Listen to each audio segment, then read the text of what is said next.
All right, Matt. Why don't you run us the numbers for album number 2, and then we'll throw it to Josh to start the segment.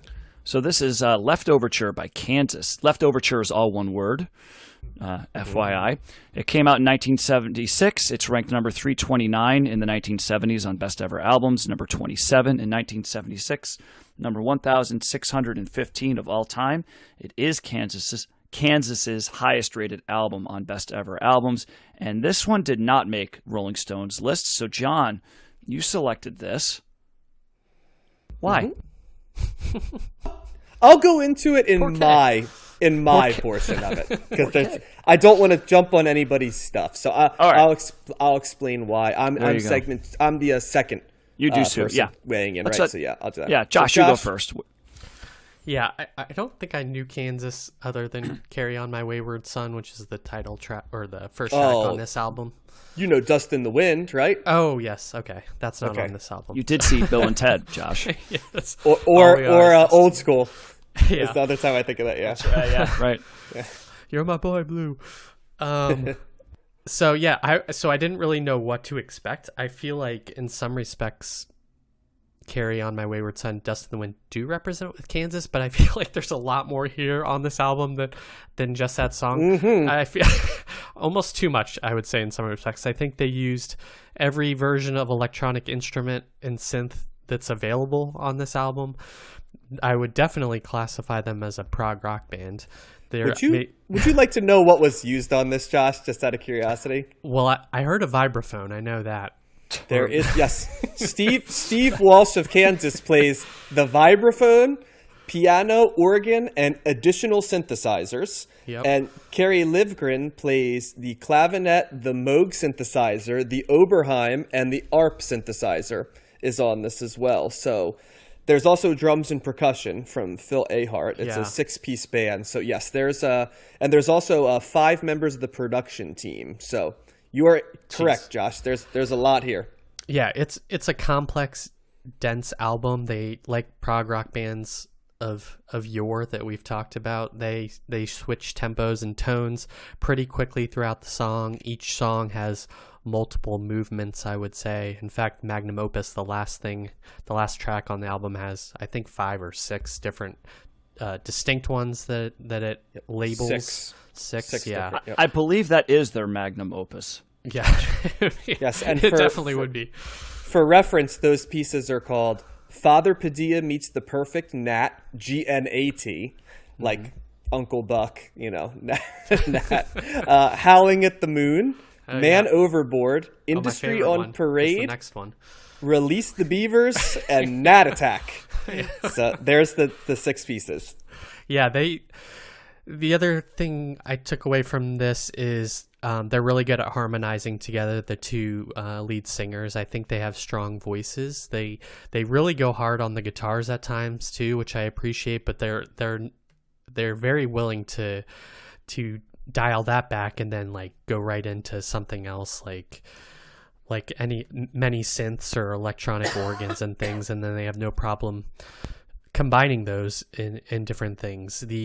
I feel like it was a bit overwhelming listening to this album one time because there's just like so much to process. I'm not sure. I give a slight recommend on this, but nothing really blew me away, and I feel like it's a next evolution of what prog rock was trying to maybe meld some of the more like traditional classic rock that we've talked about with prog rock. And it's not like Aqualung, there's no flutes necessarily. It's very like a guitar and electronic key based prog, I would say. And strings. There are strings. There are strings. Yeah. They do some wild synth solos too on this throughout this album, which was enjoyable. Some of it reminded me of like what a Christian rock album would be, I would imagine. Not that I've listened to a lot of Christian rock, but I feel like it could, like Questions of My Childhood. I feel like that could be a song about God or something, like hidden in the song. But it's something that's for sure. There's nothing here that makes me really want to check out more Kansas albums. but it was fun for what it was. Yeah, I kind of describe this as like prog rock meets AOR a little bit, with album-oriented rock, like that real stylized studio sound that would become bigger in the late 70s with the prog rock elements that we've covered before in the early 70s, but deliberately not designed to be, I think, quite as challenging as something like Yes or Genesis were, if that makes sense. And when I say that, I don't mean from a musicianship standpoint. I think it was like a deliberate choice, it feels like, to be more accessible. That would be my guess. I went looking for a little bit in terms of like sort of what the thought process was for the album, but it seems like more that this is just yeah, I would, I keep going back to, it sounds like Styx and Air Supply and stuff, but in a prog rock filter. And that's not a bad thing necessarily, but as Josh mentioned, listening to the album once without a huge context of Kansas, like I had a general idea of Kansas' sound, that it's proggy and synthy at times, and that they certainly play their guitars, as Carry On My Wayward Son is, and it is an excellent song, and there's a reason it's a huge standard, because it's the transitions, it's that slickness with the transitions, right? And Carry On My Wayward Son's like the perfect synthesis of that. There were songs I liked better than others on this. I enjoyed What's on My Mind. I enjoyed Opus Insert more than I enjoyed Questions of My Childhood and Miracles Out of Nowhere. Magnum Opus, boy, there's a lot going on there. I kept trying to find a theme of this album lyrically, because that's kind of what my role has become on this, but I could not see a specific theme. Anybody listening to this who can shed light into it, I didn't want to break the compact of the Cold Listen hot take by doing too much research, but I did not see a thematic element that tied everything together. But with an album being called Leftoverture, I feel like there has to be some sort of thematic element to it. But yeah, outside of that, it's synth, as Josh said, lots of synth. It's a lot of electric guitar. The strings, as I mentioned before, definitely shine through. It's an interesting musical smorgasbord. I think I sit right in the middle on this album, in that I wouldn't necessarily recommend it, but certainly it was a pleasant enough listen that it flew by.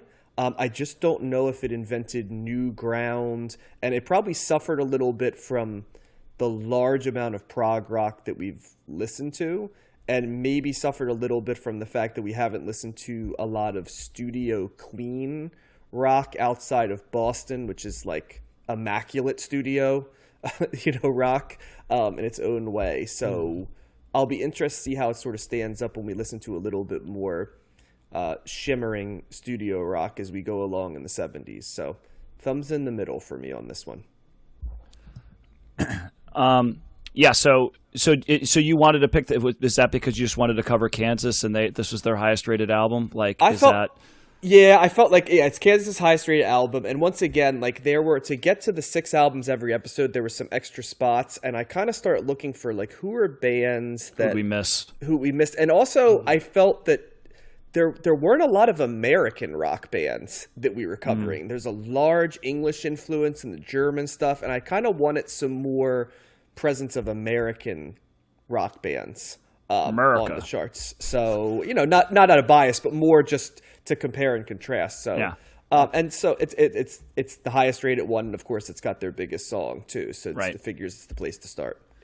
Yeah. So this is where I start to fall into the trap of kind of lumping all these 70s rock acts together, because like I might have mentioned before, I would historically think of bands like Kansas, Foreigner, Asia, Styx, to a lesser degree Boston, as kind of just like all the same band, just Journey because too, Journey to a lesser extent too. So Over the years, I've gotten sound. it. Yeah, over the years, I kind of heard a little bit more Journey and could definitely pinpoint Steve Perry's voice, but a lot of this stuff to me would end up just falling into the background on the radio or on a TV show or a movie.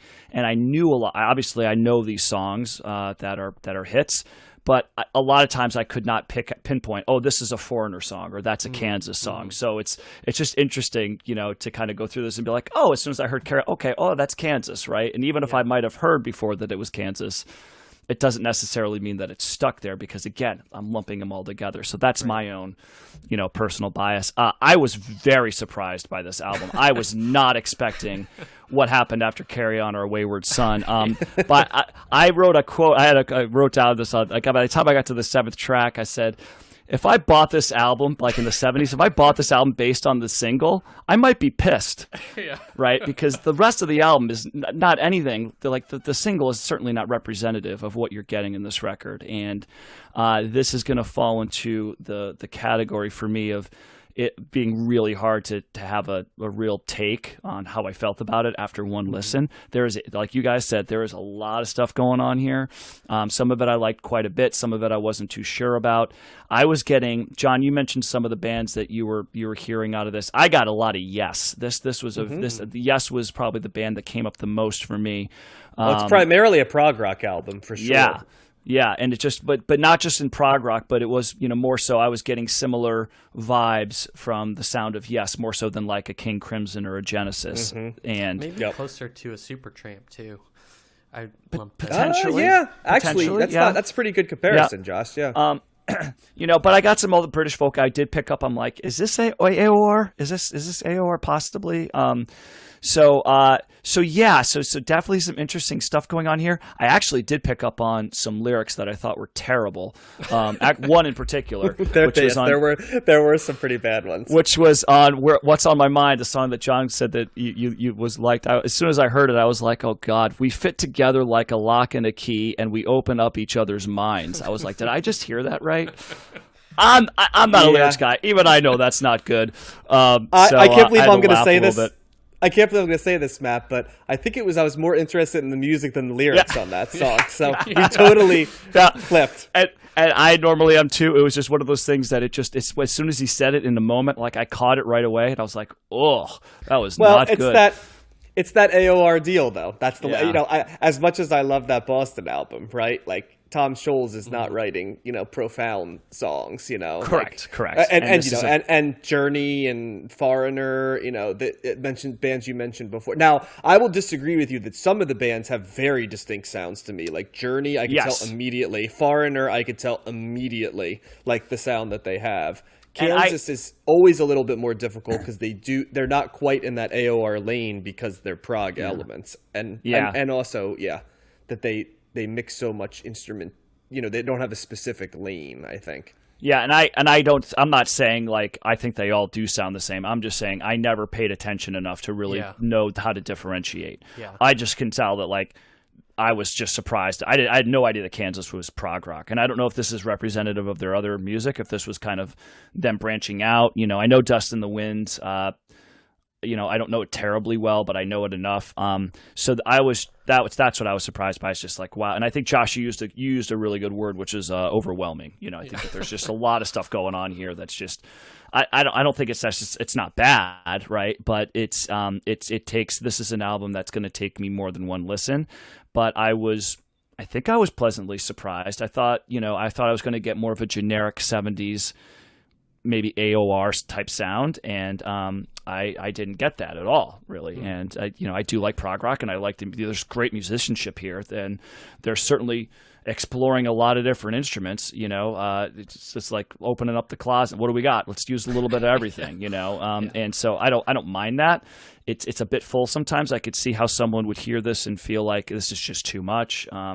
Maybe it's a little grandstanding and just maybe they're trying to do too much at certain points. But I don't know if I can say that definitively after just one listen. I think I would have to listen to this multiple times to be able to, before I really get a sense of like, oh, okay, I can see what they're doing and I like it, or yeah, it's still not really making a whole lot of sense to me, and I think they're just doing too much. So it's a hard. This is a hard album to do. Much different than Elvis. Elvis was super easy, to tell. This one's a little harder, but just I appreciate it because I certainly was not expecting this. So I'll give it thumbs in the middle, maybe slightly pointing up because I think it's probably gonna. I don't think I would come out of this going like, God, I don't like this. I think it would probably be more of a positive take than a negative one. So I'll get a slight thumbs up on this. You got a little tingle in your prog balls there. A little tingle in the dingle. Don't make me laugh too hard. I'm gonna start coughing. Well, I'll tell you, one thing, too, is whenever I try to get a little bit of context for these cold lists and hot takes, I usually stay away from Wikipedia. I try to do all music and contemporary reviews just to get a little bit of a flavor and not have any descriptions of anything. I did, however, peek at Wikipedia, which I think it's lazy to just do Wikipedia for research. But for this case, boy, you want to take hot takes. Holy cow. The reception thing, people either loved or hated this album. There's nothing right off the bat. Rolling Stone said it was their best album to date. And quote, I'm reading this real time, by the way. I did before the take here. It warrants Kansas a spot right alongside Boston and Styx as one of the fresh new American bands who combine hard driving group instrumentation with short, tight melody lines and pleasant singing. Then Robert Christgau said, the album lacks the intelligence and conviction of European progressive rock, and the self-deprecating humor implied in the song and album titles is completely absent from the record itself. However, then Playboy says the album is extremely strong and lauded Kansas for representing the, quote, solid Midwestern values of our vast musical heartland. However, then AllMusic's Stephen Thomas Erlewine says, neither hooks nor true grandiosity to make it interesting for the album, and despite the single Carry On My Wayward Son, the fact that Kansas never manages to rival it anywhere else on the record is as much a testament to their crippling ambition as their lack of skills.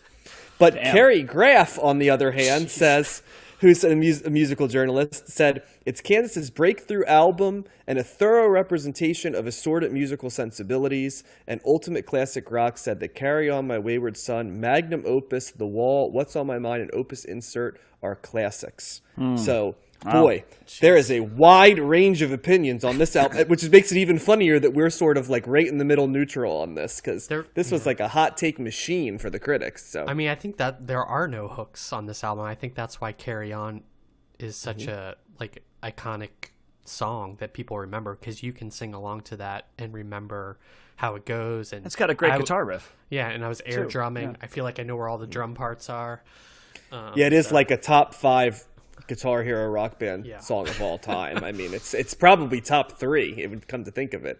It's the song South Park used, right, in their Guitar Hero episode too. I think that's how fitting it was. So yeah, I would say right in the middle for me, and it sounds like a slight thumbs up from Matt. And Josh, where would you say you fall on this one? Yeah, I'm in the middle too. Okay, so all right, so we'd say 1 recommend, and probably 1 in the consensus says check it out. Certainly don't pass on it. Crippling ambition. That's a good journalism phrase there. Well, you can always count on Stephen Thomas Erlewine to do that. He's the all music guy. That's why I go to them for the synopsis sometimes, just to get a feel. So, all right.